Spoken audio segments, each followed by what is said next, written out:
Call the meeting to order. Tom Duster, Here.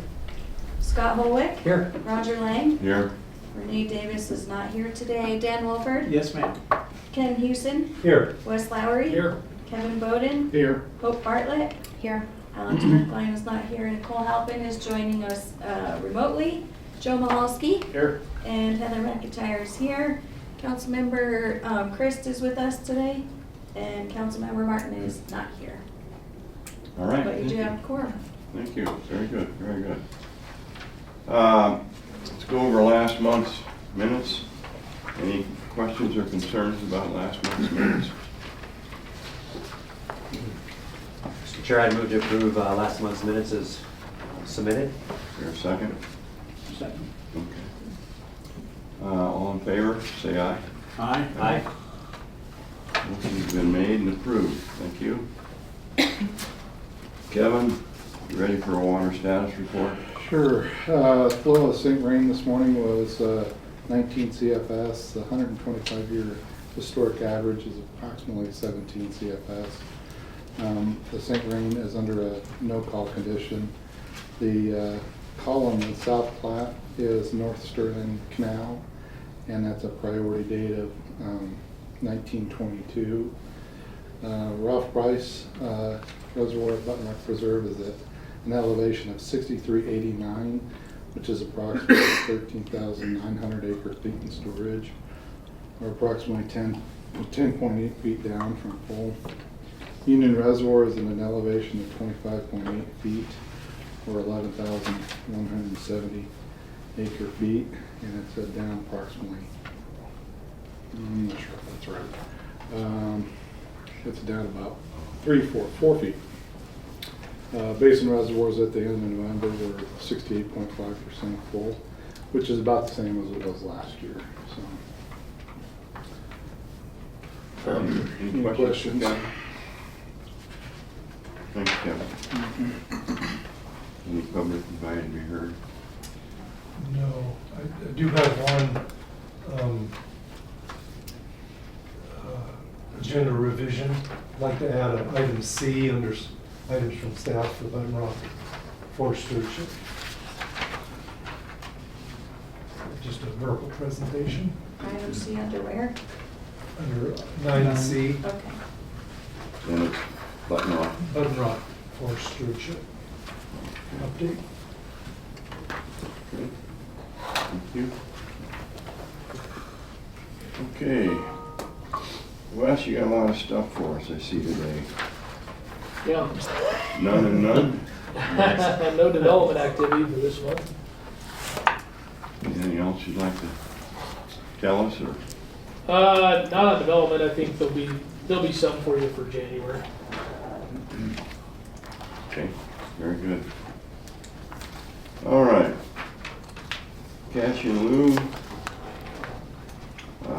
Wes, you gonna talk about that a little bit? Yeah. So I just wanted to let the board know that staff went to city council in their study session on the 10th of December and kind of gave them a little bit of history on cash in lieu. And we talked briefly about the parent water and the Fermi project and some of the other stuff that we've been discussing, the reasonable impact fees and so on and so forth. And from that conversation, the council said that they were generally in support of having that change once a year, which Water Board was thought was a good idea. They still believe the current methodology would be what was preferred. That's using the parent water and the Winnegat Fermi project. Ask us to come back to them in January, so January 14th. We'll go to present back to City Council that recommendation to increase the fee from the current $48,500 to the new fee of $59,625. We did want to talk with the board about the timing of the effective date of that. As you guys know, that when you talked about it in the past, talked about that becoming effective on January 1st.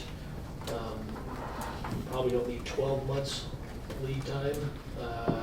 In the future, the plan is that Water Board will get the information probably in June.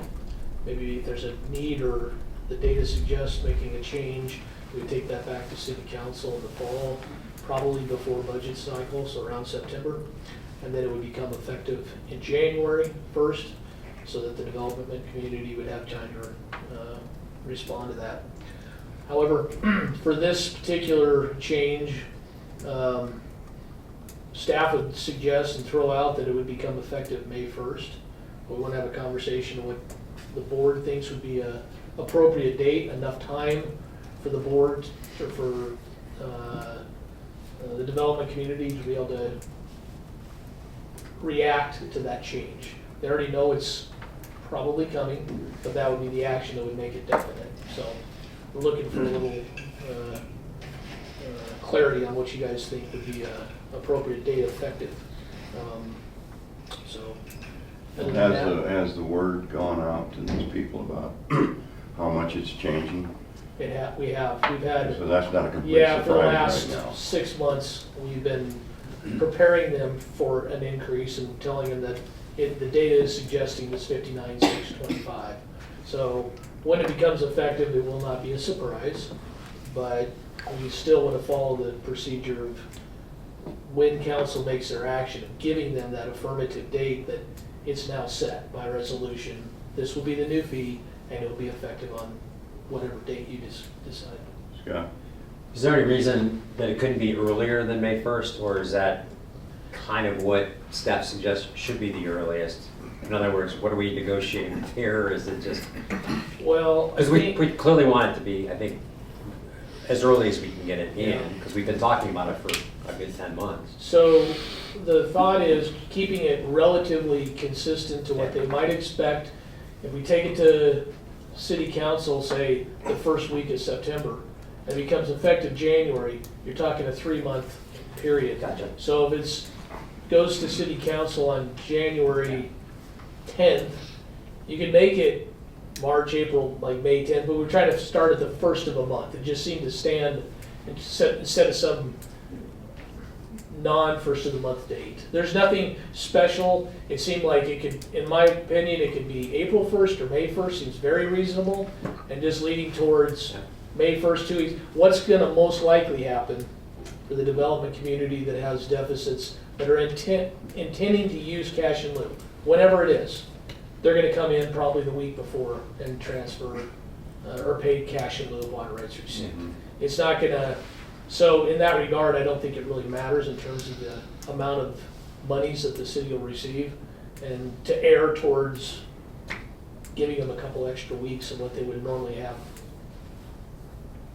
Makes sense. I just want to make sure that there wasn't anything I was missing. Tom? This seems self-serving, but do you have any dates that are important to you all that would be helpful to have that money on the books in some way, shape, or form? Not enough to, I don't think that would make any difference between what I would say would be the kind of the range, April 1st, May 1st, whatever. Dan, you got any comments? Again, and I would look to you and, and the group to, what we would miss out on between January and May with the level of development that you're anticipating maybe the first of the year. Anything? I think there's, like I said, there's certain, so as you all may recall, the last time there was the change in March of 2022, the week leading up to it, there was a huge influx of cash in lieu, and we expected that. What that did was satisfy a bunch of land deficit and allowed for then a bunch of development. And so it's kind of been taking that couple years to develop some of that land that's been satisfied.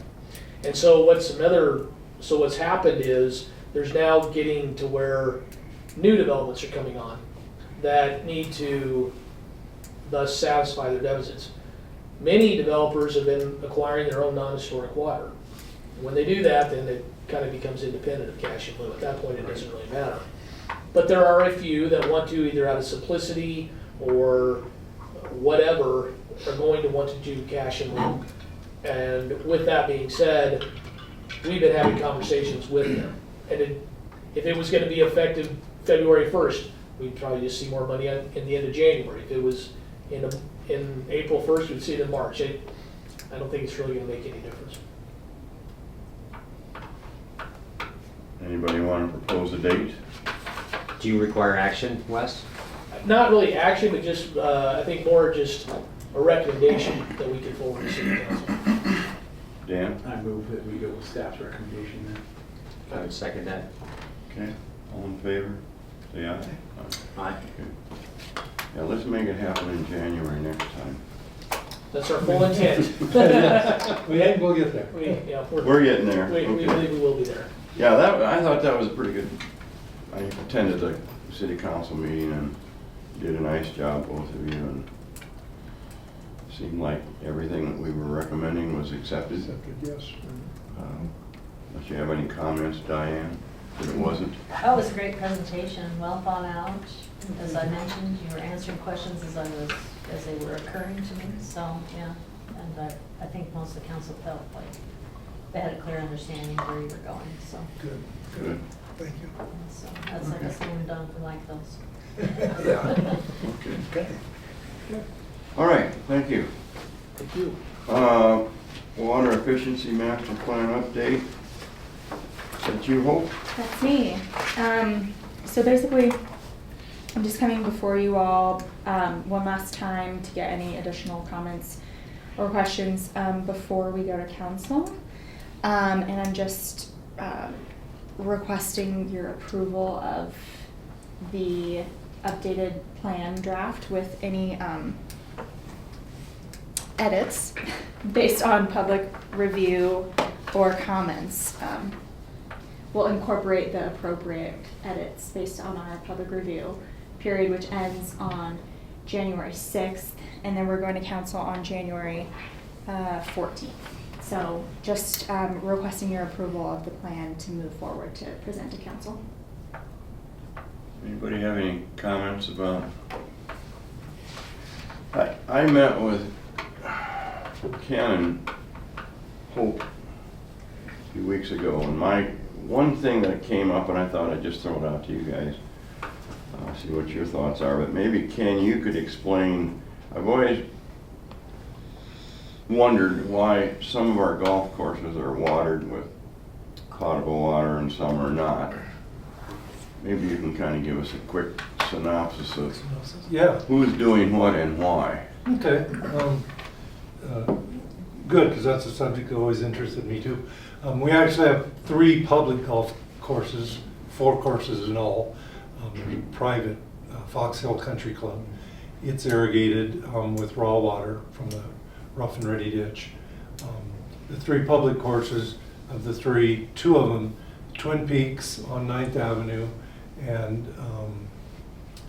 Ute Creek up in the northeast corner of town, are both irrigated with raw water. Twin Peaks is irrigated with the Denio-Taylor Mill Ditch, and the Ute Creek is irrigated with the rough and ready with some backup water from Pleasant Valley Reservoir when the rough and ready is out of priority. We have one golf course that is on treated water, which is Sunset Golf Course. Interestingly enough, it actually, when it was acquired, the property was acquired clear back in the 1920s. I think it was around the 20s, 22, something like that. We actually have Denio-Taylor Mill Ditch water was on that property, and I suspect at that time it was irrigated some with the Denio-Taylor Mill Ditch. Over the years, it became irrigated with treated water, and to this day is still irrigated with treated water. We do have it on a list of turf or irrigation conversion projects.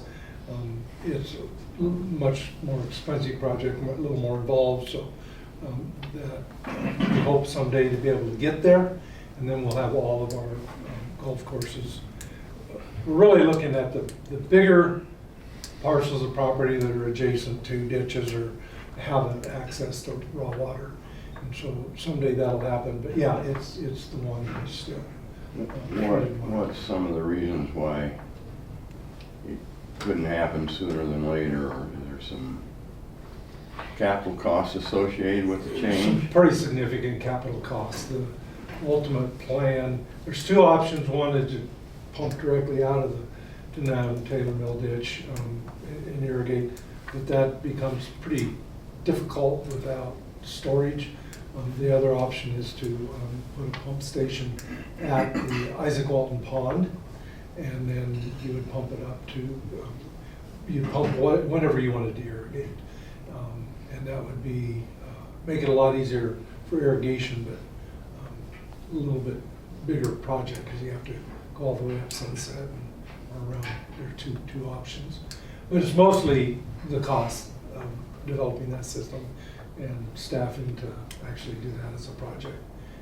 It's kind of on the to-do list, but it hasn't risen all the way up. But certainly, with the, the water board advised us to look at that sooner than later. We could certainly relook at that scheduling. I was going to say that, I don't know if there's any good aerials, but I had a colleague who grew up proximate to the golf course, and it was all open cut back when he was growing up, and he's my age, so I know it was in the 60s, it was still open before they piped everything and reconfigured the routing of the water sources, because when he grew up, that was part of the golf course, was open ditches through the golf course. On the Through side the of golf it. course. Yeah. I would be interested in. I would love to see an aerial. He just told me that, and I kept that in my memory because I've been in Old Town for a while. But I spent a lot of money on golf balls on the number 2 hole. Perfect distance. So you're right. Dan, your thoughts? So golf is an enterprise fund. Is that what's holding this back? It's anticipated this whole conversion will be funded through the golf fund? It would be, How's that work? the plan is to fund it through water funds, since they have their water supply and it's coming from the treated water.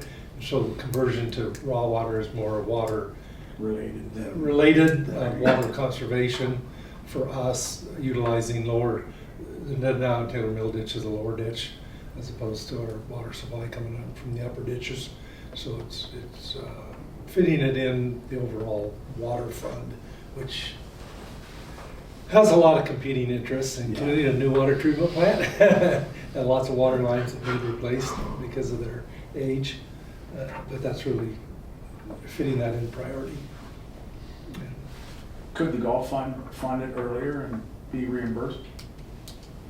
If they wanted to, if they would, If yeah. they want to. I should say. I'm Yes, curious. if they If would or it's could. a higher priority for the city to do that, and they've got money available, I don't know if they do, they typically don't, but whether it would be the first time that we've borrowed for those funds to pay for our capital projects or something of that nature. Based on what Hope's trying to do, increase the amount of water or stabilize it, to me it seems like a great opportunity to show that It does. we're really interested in going in that direction. So rather than just have it lay back and wonder about it, I'd like to, my preference would be put some attention to it and see where it goes. That's just how I feel about it anyway. Cool. Well, luckily we have Joe here today, and he does, What do you think, Joe? puts all of our Pro. CIP projects together, and so he's listening, and, we'll, certainly put that, we actually have it in the list of CIP projects to do, and, we certainly would love the discussion about, do we put that at a higher priority? that'd be an interesting list. I don't think I've ever seen the CIP list of water projects. What the city's priorities are on a time step basis. Okay. I don't think I've ever seen that. I think it's confidential, Scott. It's not. It's on the website. It's on the website. Oh, is it? Is that It's just a joke. I didn't know it was on the website. Okay. Yeah, I didn't know it was on there. It's listed as a 5-year CIP. The long term, Yeah.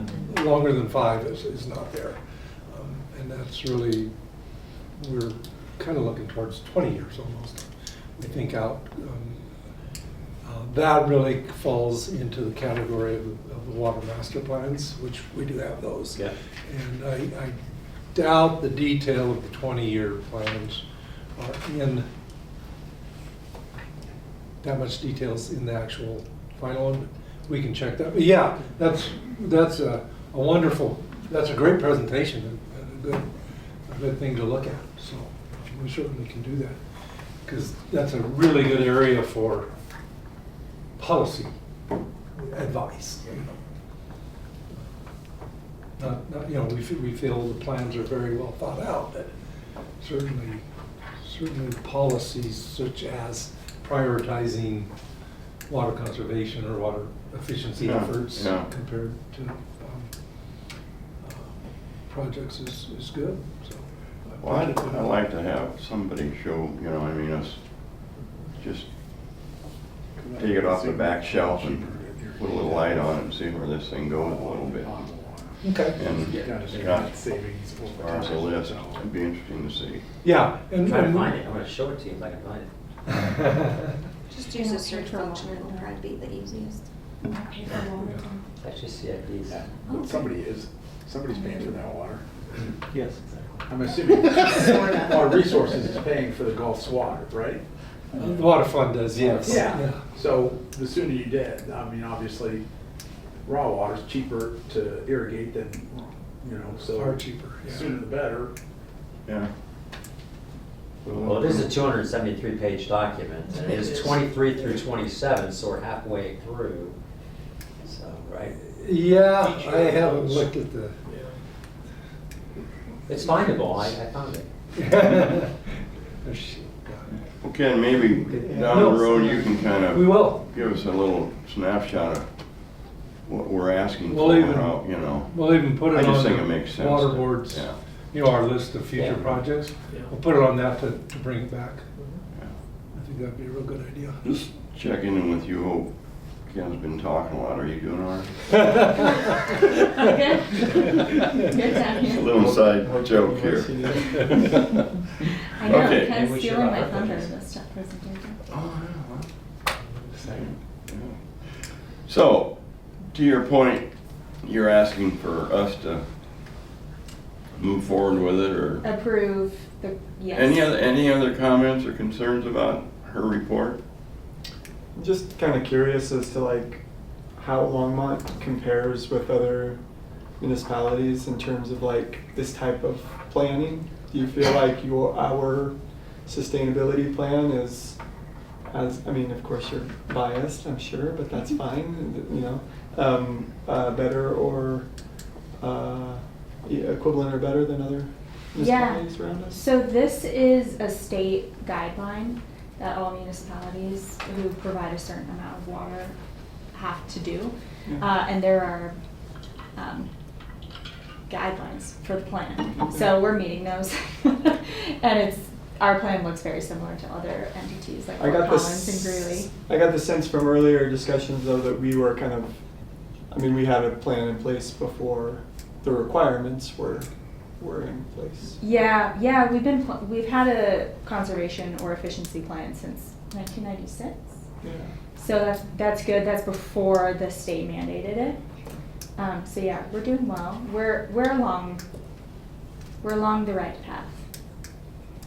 We'd be able to do more with more staff, more money, but that's okay. We all. Yeah. Yeah, Yeah. exactly. I mean, there's some municipalities that have certainly created more aggressive regulations than Longmont has been able to do.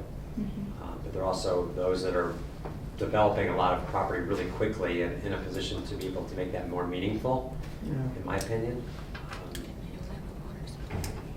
Well, yeah, I was just gonna say that, like, I mean, Denver Water, of course, moved to water conservation being their, like, main focus, years ago, right?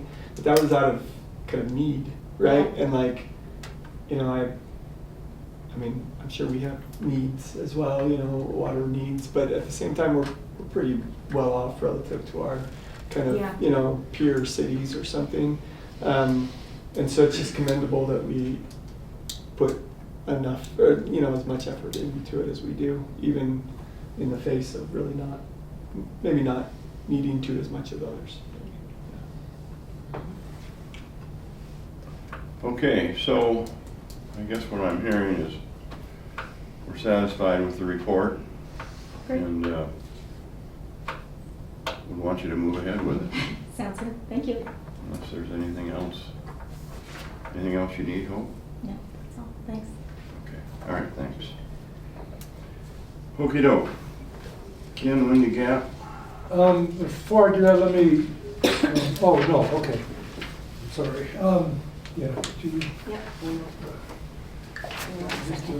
I'll share a monthly update on Windy Gap that Oh, Northern Water gives to us. Get out of my way.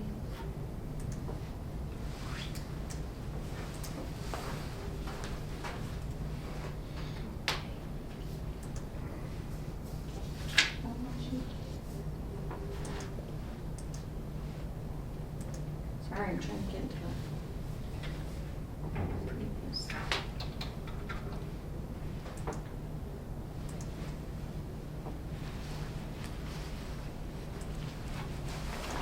There we go. All right. Hold down to the bottom.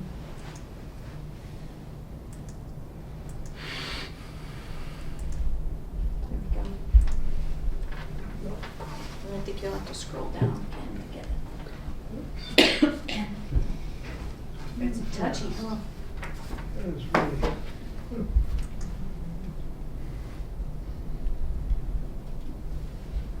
There we go. So just a kind of a quick update. This is the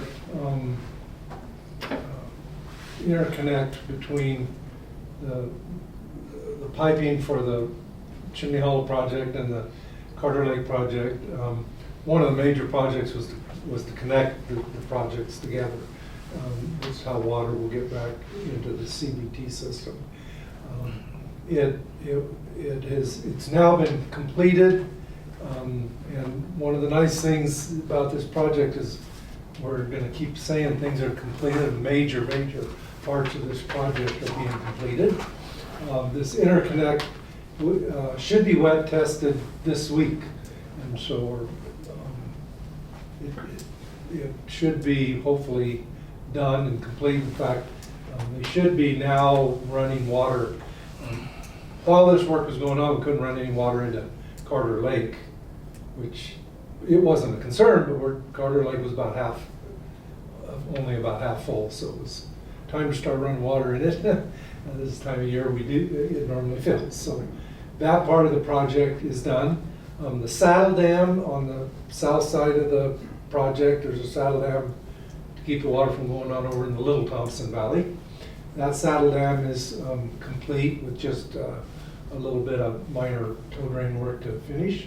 The last slab on the spillway was poured, so the spillway is essentially complete. One of the last major projects is to build the outlet tower in the actual reservoir.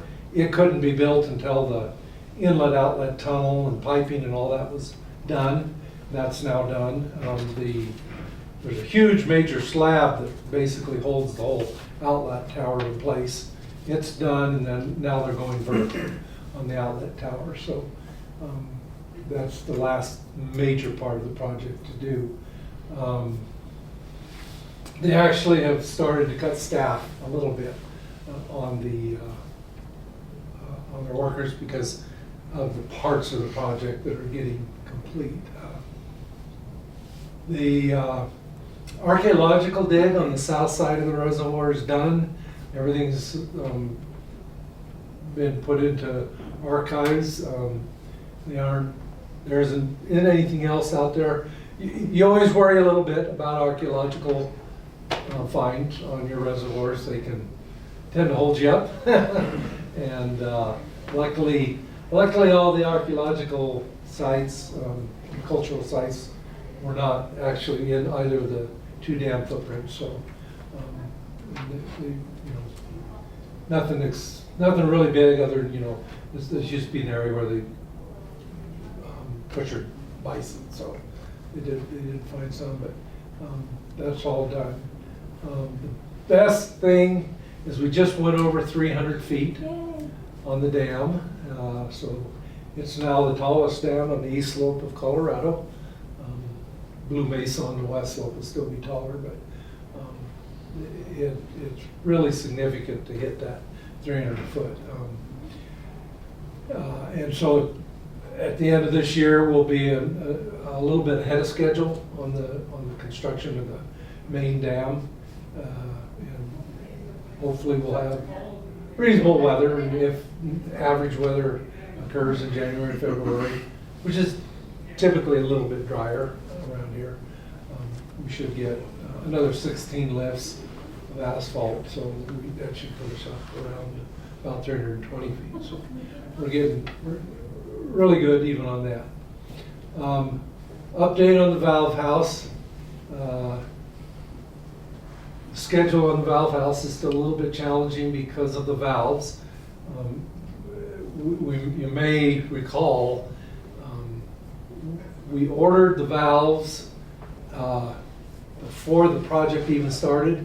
This project contract was let in 2019, and there was a 2-year period where we were in federal litigation. But we went ahead and ordered the valves pre-litigation because of the delivery time and the schedule time. By the time the valves got done and ready to ship, which was, it took about 3 years to get those, they, as you may recall, the manufacturer is in Germany. So, a little bit of American manufacturing. Let's support American manufacturing because They don't have bugs. they don't have bugs. If you have bugs, we're gonna send it back. They literally held delivery up and told the contractor they had to pay them $1 million more, and before they would send the valves to us above what they were contracted at. And it was in Germany. There wasn't anything we could do about it. So that took a little while to get resolved. Finally got resolved by paying them a lot of money. But once that was resolved, we thought the valves would be coming. We did. They got on a ship. They ended up in Houston, Texas. Customs opened up the crates that the valves were in, found some German horned beetles. And I don't know, these are German beetles. I don't know if they were the same beetles that were on there, but found some beetles. So they shut the boxes up and sent the valves back to Germany. So we hope they'll get recrated and sent back, and that we'll have them by March. But it's really Interesting. never had that before on a project. The valve house itself is essentially done.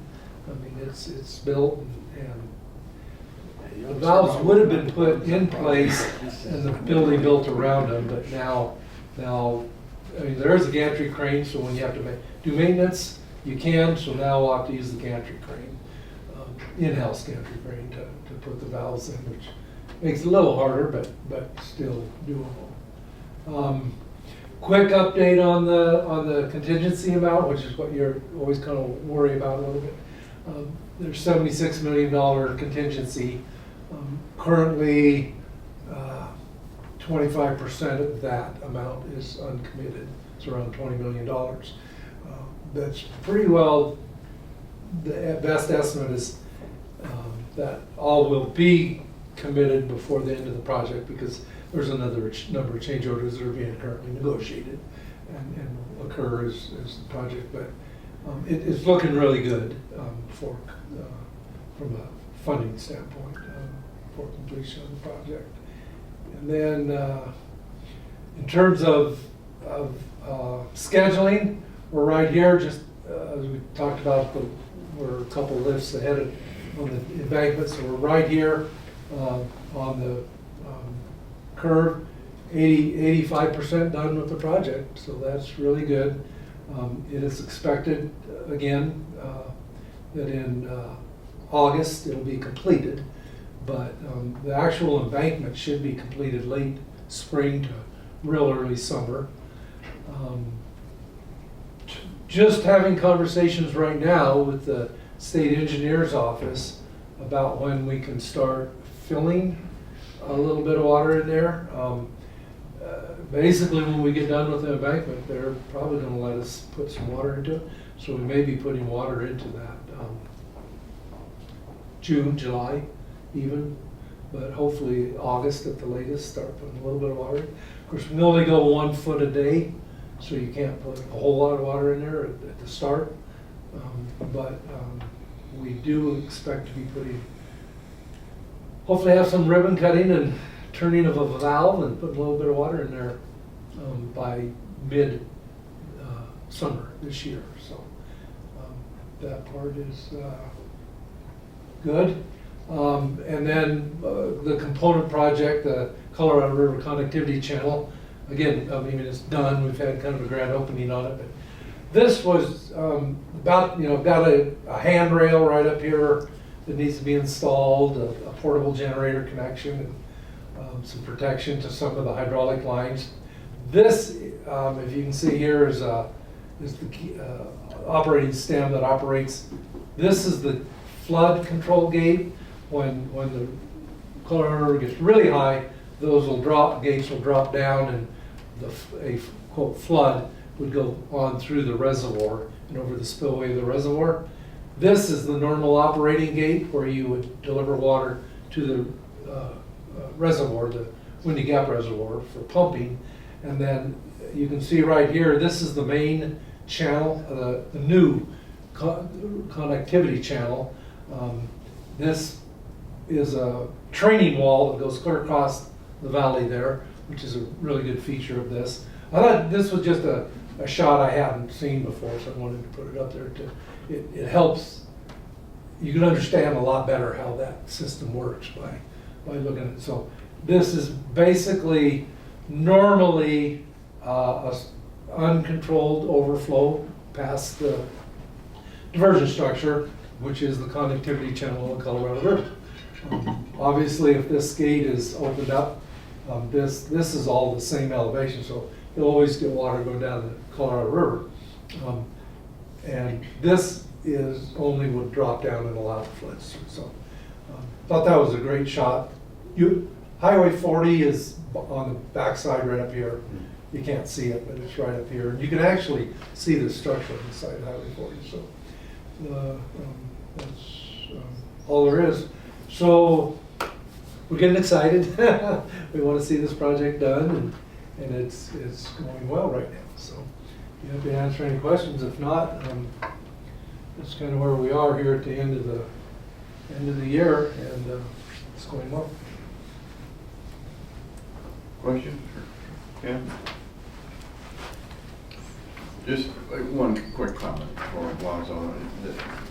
That valve going back to Germany, has that jeopardized any dates, or is that going to be a big deal waiting for it to come back? If it truly gets back in March, it won't be a problem. That'll give us 3 months to get it installed.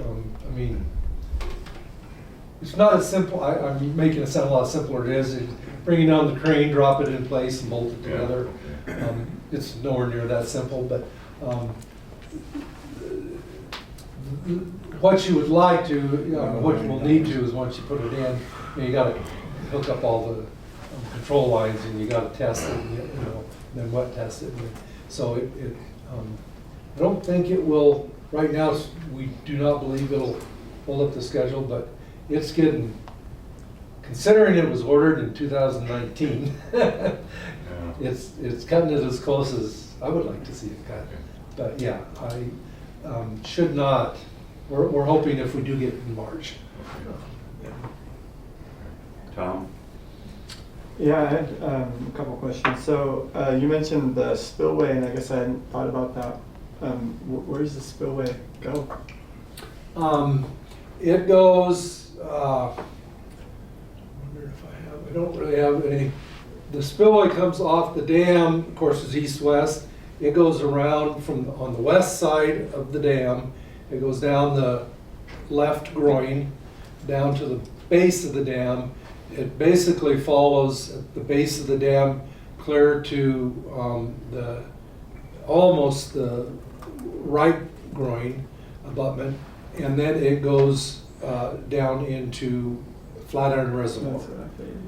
And it's the natural drainage way, so it's where the water would have gone if the dam weren't there. Yeah, that's what I kind of thought. I mean, presumably Flatiron has its own spillway that was thought about years ago, and it goes off into some Yeah. empty land somewhere. There's a natural drainage way there that's about this wide. Yeah. It's this deep. Right.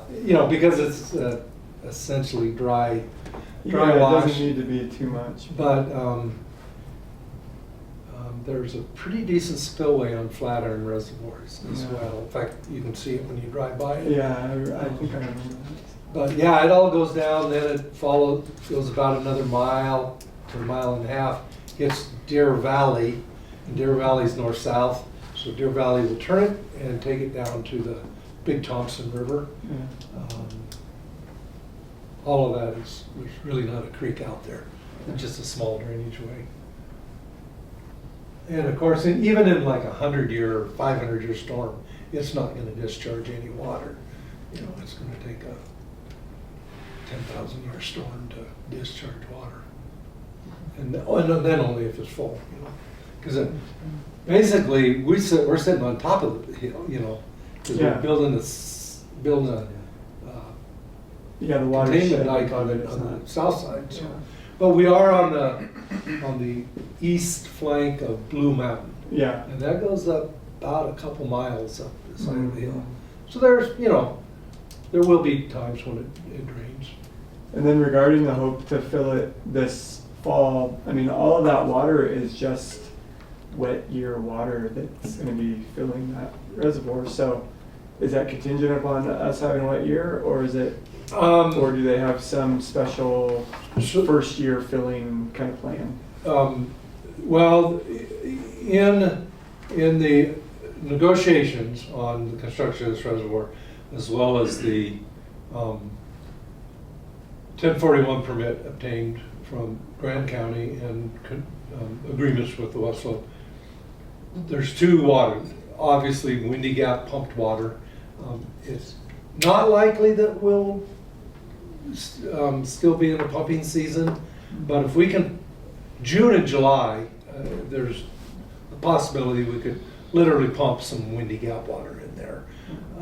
But we also can pre-position CBT water. Yeah. And so basically as fast as the 1 foot per day will allow us, and that's not 300 days, because there are many times where you have to stop and wait for a couple weeks to a month to let it, see how the dam's responding. But however fast we want it to be filled, we can put pre-positioned CBT water, and basically you have to, the CBT system can't store any more than what it would without it. So if you put 10,000 acre feet of CBT water in there, Lake Granby has to be down 10,000 acre feet. And then we can pump Windy Gap water the next spring. So we'll be able to put a significant amount of water in there over the course of the next year to do. Theoretically, it's a 3-year fill period. Yeah. But Any questions for Ken? Okay, Cool. thanks, Ken. thank you. Engineering projects, Joe? Yep, so Joe Mahalski, Engineering and Operations Administrator. So I was just wanting to give you some updates on some existing projects and then ones that we're gonna be tackling next year. Main one is Price Park Tank, substantially complete. I think you guys went out there at the last meeting. I wasn't able to be there, but hopefully you were able to take a look at that. At that point, the tank was in service, but the pump station had not been commissioned yet. We have commissioned the pump station now, so that project is substantially complete. Yeah, hopefully you guys enjoyed the site visit. I don't know if there's any questions with that project, but substantially complete, so I probably won't be talking about that one again in this meeting unless you guys have questions. But One question, you got a ton of sand piled to the west of that. What is that for? Yeah, so Parks and Rec would like additional parking in that area where the construction trailers used to be. Hmm. So they're gonna be spreading that out as kind of a temporary parking area. Oh, okay. Public parking? Yeah, for the pool and, yeah, mainly for the Yeah. pool. Oh, okay, all right. So the other project, the lower North St. Vrain pipelining project, where we had to have the North St. Vrain offline for 4 months during our peak demand in the summertime to get that work done. So that again was complete near the end of September, beginning of October. It's been operational for a few months now, no issues. Yeah, that was a good project. So again, that project was lining approximately 1,600 feet of 24-inch diameter pipeline on either side of Highway 36 on the south side of Highway 66. So again, that was a tough project just from the standpoint of taking one of our raw water services out of service during our peak demand in the summertime. And it was an interesting summer, as you all know, with the fire that was up there near the treatment facility and everything. But operations definitely came through, and we learned a lot about our raw water sources, how to operate them, and the system. So that was a good project to get complete. So again, I won't be talking about that one either unless you guys have questions, but those are a couple of really big projects that we were able to complete this year. So the three that we're still working on, in one of the meetings in the summertime, I was talking about the Nelson Flanders forebay. So again, that's the receiving pond for all the raw water before it goes into the treatment facility. It stores 30 million gallons of water, so it just kind of, it's a good redundancy for us. If anything were to happen with the raw water sources, it gives us time to react. We're in design right now for making repairs to that, hoping to actually do construction in the spring, summer, depending on how the design and permitting goes. We're gonna have to go through permitting with Boulder County on that, but right now the design consultant is thinking that we just have some weaknesses in the north embankment as far as water seeping into the bedrock. So really just putting some more clay liner on the north side of the existing forebay. And there seems to be some suitable material on the site. So that should hopefully save us some money, and it was good that we looked into that. So we're gonna still do some more geotechnical investigation, just to test that, to make sure that that's the right path forward. But we'll be working on that here, starting the beginning of the year as far as design. So again, in the summertime, we may be without our forebay, but because of last season when we had the forebay off, plant operations really did a good job, and we ran our forebay bypass. We have a pipeline that just goes direct from our blending structure where all the raw water sources come into the plant. So big project we're getting started on is Montgomery Tank. So Montgomery Tank is the one that's up near Lyons, near the treatment facility. It's an existing 6 million gallon steel tank built in the 1960s. So there's quite a bit of corrosion and some structural issues with it. It's at the end of its useful life, so it's in need of replacement. So we're looking at putting a new tank similar to the one that you saw at Price Park, 8 million gallons, about the same size, half buried, same as what you saw at Price Park, up on the Montgomery Farm parcel that we purchased a few years ago.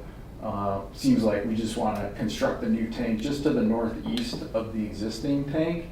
That allows us to keep the existing tank in service while we're constructing the new one, just to lessen the risk of the distribution system. It also gets us a little further back off of Highway 66 for security, but it keeps us close enough to the existing site so that we can utilize all the existing underground piping and everything that we're going to have to tie back into on that existing site. So that's a pretty big project. We're at about 30% design right now, going through the Boulder County permitting process on that. A 1041 permit process, so it's a stringent permitting process. Also, the Montgomery Farm parcel that we purchased has a historic designation.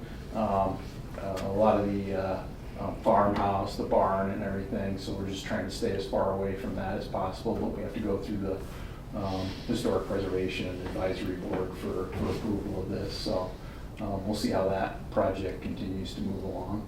Joe, is that the county board or is that the state board? That's the county board. Is So that a that's- replacement tank, or we're gonna end up with 2 tanks? It's a replacement tank, so once we have the new one constructed, we will demolish the old tank that's on the corner there. So it'll kind of free up that space and everything and just fill in that site. It doesn't have any historic significance. like So the we're rest looking of into the- that, because it was built in the 60s, so we'll see. Well, Figuring all this stuff out. With that, I would say, knowing. The that presumption. We capped the price tag for historic purposes, whether this one is a demo or a keeper. Yeah, we'll see. So we'll see as that project keeps going. Permitting is gonna be the hard part of that project. The engineering these days isn't the hard stuff anymore, it's the permitting, so. And then the last one I just wanted to mention was the Upper North St. Vrain pipeline. So there's, up near Button Rock, it's pretty tough to get to that pipeline. It's kind of on a cliff's edge. And we've had a couple of slope washouts over time, meaning the pipeline's exposed in a couple of spots. We've put some temporary measures in place to support it, but we need to do permanent access improvements to get to it, as well as permanent repairs structurally to shore up that failed support and everything for it on the side of the mountain there. So that'll be a big one here too, this summer.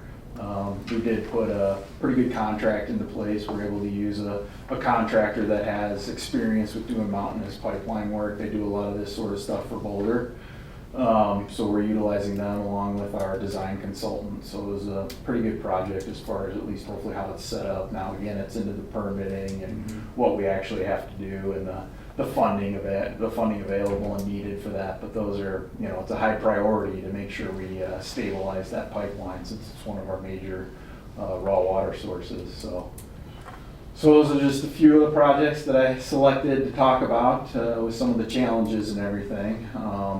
But again, those are all the things that do compete with Sunset as far as, having to change that one to raw water. But it's something that, like Ken said, we'll look at some more too as we get into the updated master plan for where we're heading with some of these. What year was that pipeline placed? The upper, Yeah, well, the original was. Original was 1909 to 12.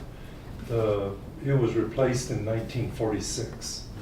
To the one that goes down into the power plant, isn't it? Yeah, from Longmont Reservoir to the power plant. It's 1940. So- It's a steel 1946 pipe, which,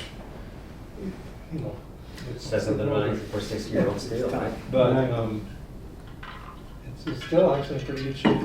Yeah, so we've had consultants look at it, right? We don't want to put too much money into a pipeline we're going to be replacing in the near future. And consultants are saying we should have 15 to 20 years or so on this pipeline, and whether we want to line it is a potential option. I know it was presented, we did do a study as far as a realignment and everything, so we'll be looking at all that again as part of this updated master plan and make some firm decisions on what the plan would be, short-term and long-term. any questions for Joe? Thanks, Joe. Let's see, you got Button Rock something down there, what? I did, yes. I'd like to give the board a quick verbal update on the Button Rock Forest Stewardship Plan. And I'd like to introduce Liz down here at the end of the table.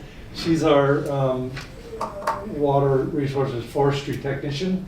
Her primary duty, or job, is to move forward our water forest stewardship efforts at Button Rock Preserve.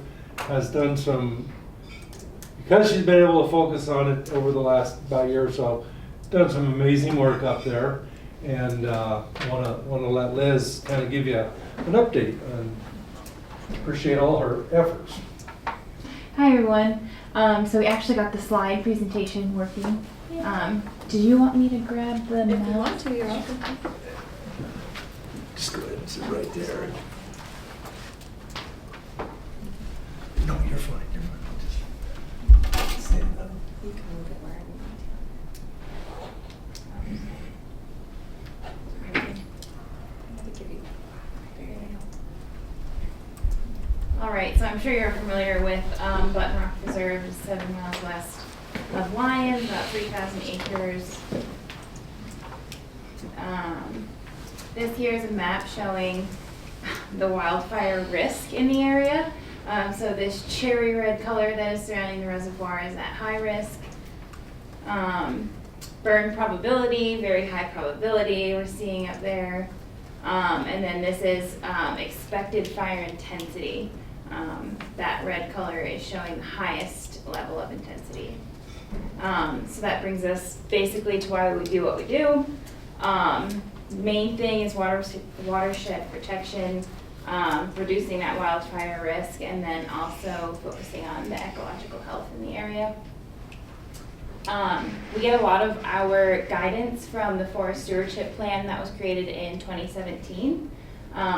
Just goes over our best management practices, our priority areas, and treatment methods as well for different spots. So this map is just showing all those units kind of broken up into priority and access, things like that. This map is then showing work that's been done starting in 2004. Treated just over 1,000 acres, and most of that has been done through grants. This is kind of recap of our year. We brought fire back onto the preserve through splash pile burning. This is a really key effort for us because the burning slash is the most cost-effective way to get rid of our smaller slash and material that we can't give away at firewood giveaways to the public.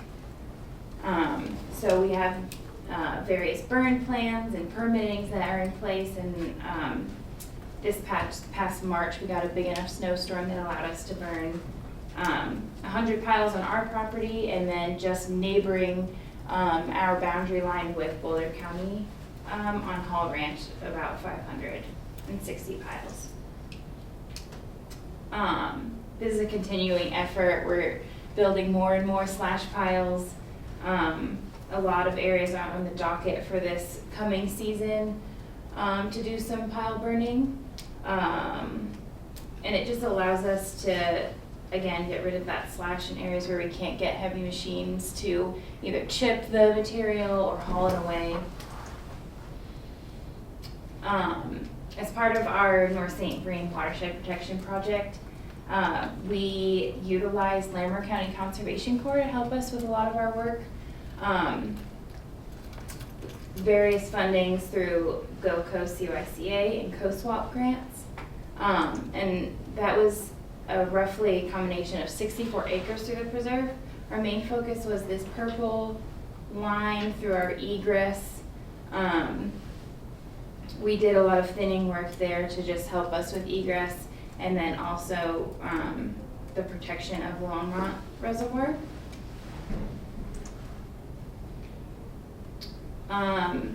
We had to return back to our Cook Mountain project, unfortunately, just this ridge line here. In April, we saw a really strong wind event that blew over 100 larger diameter trees after we had already done the thinning work. So we spent some time doing some cleanup there, again utilizing Larimer County Conservation Corps. We worked with Boulder County Youth Corps to do some home hardening around the ranger stations and other buildings that we have around the ranger station. They also helped us with pruning up a lot of regen that we've been seeing in some areas. Currently going on is our Spillway Knoll project. It's about a 32-acre project. Sandwiched in between the dam and the spillway. And we hope to have that wrapped up in March. It's kind of been tricky with the weather. We're already seeing a lot of snow out there and soggy soils. So hopefully wrap that up soon. And that's just a map of what that looks like. Over here is the dam, and then the spillway is up here. Looking into 2025, We're gonna continue utilizing Larimer County Conservation Corps. We just got approved for another year of funding through GOCO CYCA grant. And then also COSWAP, that's rollover from this past year, to really hit this area just above the Longmont Reservoir. These two units in the lime green, I want to say they amount to about 11 acres. We have those to really tie in some previous projects that we've done.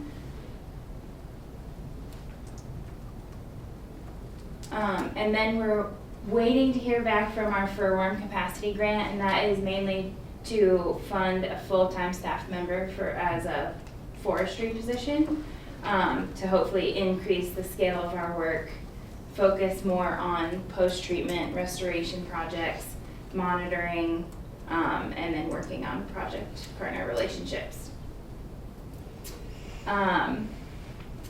So for wildfire suppression, we've had a variety, or a number of suppression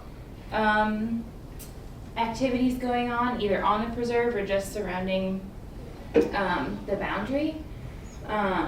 4 of us out of 5 are trained to do wildfire suppression, and we're constantly increasing our equipment such as pumps, more chainsaws, additional PPE, things like that. Some new fire skids. We just got a new chipper. Yeah, and then we're constantly working on that defensible space around our buildings. Looking ahead 2 to 5 years, increased acreage treated, finding various ways to remove and haul off our slash, securing more grants, and yeah, just working on additional training for wildfire suppression, emergency action plan. I'm not going to bore you with the numbers, but just an overview. Again, a little over 1,000 acres since 2004. 320 of those have been since 2021. Between 2004 and 2022, we had $600,000 in grants. And just in the last 2 years, we bumped that number up to 1.3 million in grants. So we are increasing in money. It's just now the capacity to be able to do more boots on the ground work. Where do the grants come from, basically? So a lot of them come from Colorado State Forest Service. There's a workforce development grant that supports a lot of the conservation corps. Any county money come into it? Do we get money from Larimer County at all, or? That's through the workforce development grants. Okay. Yeah. Okay. And then this is just a diagram showing where we log most of our time, and most of that is taken up through tree cutting, wood chipping, and office work to plan all of the stuff. And I think that is it. Yeah. Any questions? I'll ask one actually. This is more so like about your position, I guess, rather than like about the activities that you're talking about here. Well, I was interested in like how some of these things are framed. So, what do you think distinguishes like your like water-focused, water forester position relative to just like a fire forester position or something? Yeah. So I think it's an added challenge, of course, because you're not just going in there with heavy machinery. You don't want to disturb the soils. What does that do to the watershed? Okay. Increases sedimentation, things like that. I feel like you just have to look more broad picture of things instead of just, oh, I'm working these 20 acres. It has maybe less impact than it would with close proximity. So are you have the expertise in like doing all of the activity, the forestry activities, but also protecting the watershed while those activities are being Yeah. completed. Yeah. Yeah. So with a mind on that as Yeah. well, Yeah, rather than just fire protection. right. Cool. Thank you. Thank you. Thanks.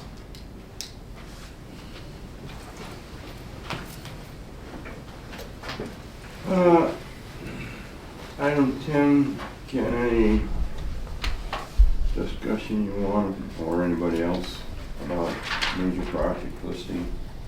Any questions or concerns about what is on the schedule?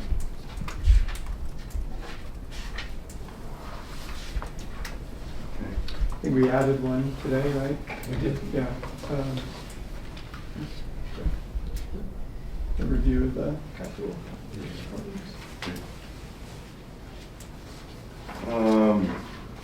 Item 11, any comments on that, Kim? Those are just items that were included in the packet for y'all information. Okay, on item 12, our cash and lieu quarterly months are there, so we'll address the first one in March. Any discussions on future water board agendas? Anybody?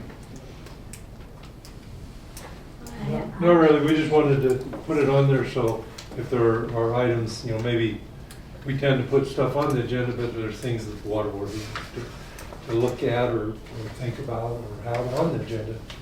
We wanted to have this opportunity to let you add any items you're interested in having, so. I have a question. I'm seeking information, actually. Oftentimes, council has projects that come to us that ask for water fee waivers. And there's like an example of a recent one. This is already passed, so it's not, immediate that I need some information. But I would like to understand what the impact is of waiving water fees. If there's no free water in the world, where does that get passed on? Is it going into the cash in lieu? Is it, and this isn't something you have to answer right now, but if you wanted to contemplate it, I have an example here, and I forwarded the electronic copy to Heather if you want to send it out to you to look at. I just, for my knowledge, would like to know who eventually pays for this when we waive these fees. Where does the money come from? Since there is only so much water in our coffers. Are we spending our reserves? I mean, these are just all things that are going through my head, and I don't know what the answer is. Sure. And if I can maybe, it's an area, there's not one single answer, so you probably don't, I know that's not helpful, but there's a number of different fees, such as a tap fee, which you pay, basically pays for the system that you're buying into. When you get a tap, you get a little capacity in a water plant and the treatment lines. So a tap fee is a little different than a cash and lieu fee, which is water rights. That's all of that's a pretty big subject area. We do occasionally we've done, I would say maybe once a year, Wes, probably, an update to water board on our fees and our fee structure and all that.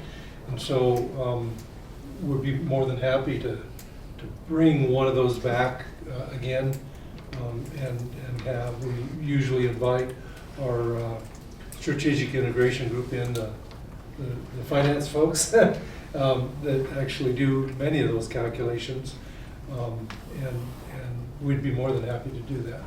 But yes, it's for each fee, each different type of fee, it impacts the bottom line a different way. And so we'd be happy to bring that information back if the board's interested in. This example that I have, it has a sewer system development fee, a water system development fee, a windy gap surcharge, an irrigation tap fee, and an irrigation windy gap surcharge, as well as the ECIF residential fees. So I thought, well, that's pretty comprehensive. Those must It all is. impact something different, and there's numbers associated with this particular project, but I'm just interested, how does it come back around?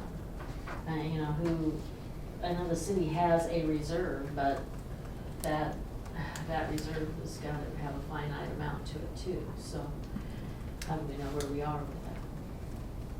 Okay. How do I know where this is going, is the question, because I would like to understand it better. Okay, yeah. I'd like not to, it's probably a pretty tough question to answer, you know, Yeah. off the cuff without pulling the information together for you. Well, we'd be happy to do that, yeah, Okay. and bring that in. As, it's always good for all of us to re-review those things. There isn't anything pending that I know of, this just had come up and I don't really know much about this, so I'll ask them on court when I'm here. That's a great question. No, that's a great. What was the rationale for dropping the fees on this particular project? The low income housing or something like that? For those fees you voted on as council, is that? Yeah. Yeah, no, you don't understand, we surely don't understand too, Alana. So if you can enlighten us, can it, you know, I think it'd be interesting to understand that. Yeah. Enlighten us. Okay, we'll do that, yeah. That's all It's over like again. where we were a couple months ago, we want to understand more about water rates and how that all, you know. So it's, I mean, that's important stuff.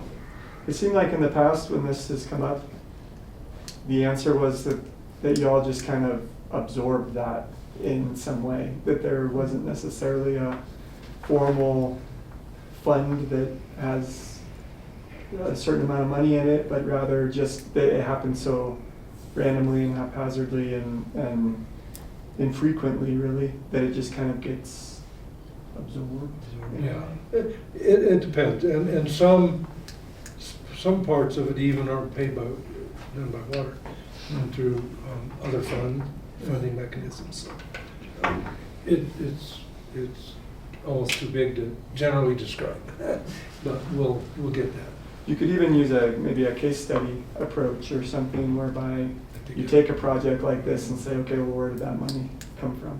You know, so rather than talking kind of in the ether, we get like a specific example, you know, of how it would be interesting. Anything else? As long as, I was gonna ask if you had anything else to ask. Well, just appreciate you letting me sit in on these meetings and learn so much about water. You know? I appreciate you. You're our conduit to the city council, so it's important that you understand and they understand, so Yeah, appreciate your presence, really. yeah, it was nice when you came to do your presentation. I understood what you were presenting because I've been sitting here and listening to how you come up with your calculations, so that was helpful. Good. Okay, Roger. yes. Speaking of fees, I think last month we talked about being more involved in that. And I think Water rate fees, you mean? water rate fees, a variety of things. And Yeah. it really came down to modifying the charter that would allow us to do just that. So is that something the board is interested, as a topic of discussion with staff, to look at modifying the charter to allow us to participate at that level? I would guess yes. Yeah, I thought Now, that how question. how that So just mechanism looking at works. the calendar and the schedule, and where that might fit, I don't know. Yeah. And maybe we want to hear what Ken has to say about it before we jump into that, because it might be more than anybody wants to hear. Yeah, no, we did hear that, and we believe we need to do that.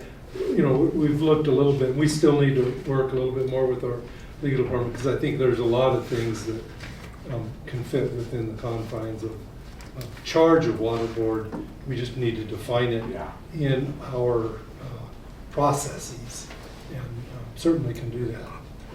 And then if there is, we haven't gotten yet to where we feel like we need to do a charter, a code change or I think a lot of the areas we're talking about, Far they fit in there, because a lot of these areas, Water Board in the past has reviewed, and then kind of stopped reviewing them, and we certainly can go back on one of them, so. We have to, I don't even know if we have it on the list yet, do we, Wes? We just talked about water rates and fee updates in June. Okay, but we were gonna look at the Yeah, topics just list gotta with figure the out, yeah. legal department, so we'll continue to work on that. Okay. I think we've covered everything on the agenda. Any other comments from anybody before we close the meeting? Just a comment that our next meeting is January 27th, which is the fourth Monday instead of the third Monday because of the holiday, so. Oh, okay. Well, I'd like to say thank you for all your work this year. I think we had a good year. Everybody contributed, and I appreciate it, and hope everybody has a happy holiday. We'll see you next year, so thank you. Next year in 10 days, or whatever. All right, meeting's adjourned.